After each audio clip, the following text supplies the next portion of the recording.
તો શું કે મિત્ર મોજમાં ને સવારે ઉઠીને આપણે મસ્ત તૈયાર થઈ ગયા છીએ. તૈયાર થઈને આપણે પીવા બેસી ગયા ચા પીને આપણે લઈ લીધો કલર ને પીછીને લાગી ગયા સિક્કાને કલર કરવા માટે. સિક્કાને કલર કરીને હજી ઊભો થયો તો મમ્મી કહે કે થોડી સિમેન્ટ ચાંદી નાખતો. લઈ લીધી થોડી સિમેન્ટ ને જ્યાં જ્યાં બહુ કીડી નીકળતી હતી ત્યાં ત્યાં આપણે લગાડી દીધી થોડી સિમેન્ટ.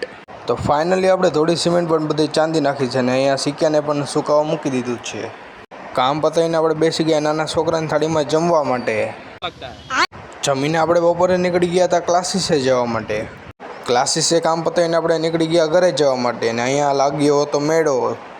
ઘરે આવીને આપણે સૂઈ ગયા હતા ને ઉઠીને નાઈને ધોઈને ઘર નાખ્યા માતાજીના દીવાબત્તી. ને આજે હતી ક્વોલિફાયર 2ની મેચ તો આપણે બેસી ગયા મેચ જોવા માટે.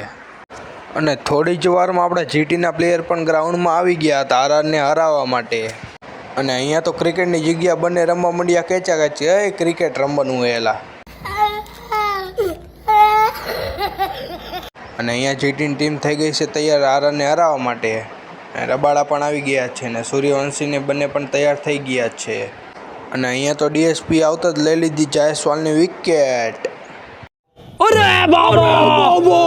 અને અહીંયા તો પાવર પ્લેમાં જ 2 વિકેટ ઉડી ગઈ હતી ને આ વિકેટ લઈ લીધી હતી રબાડાએ. અને પછી આવી ગયો છે નોલ્ડરને એ પણ લઈ લીધી વિકેટ. અને પછી આપણે જુપિટર લઈને નીકળી ગયા દુકાને વસ્તુ લેવા માટે. અને વસ્તુ લઈને આપણે ઘરે આવીને બેસી ગયા ભાતના ભજીયા ખાવા માટે.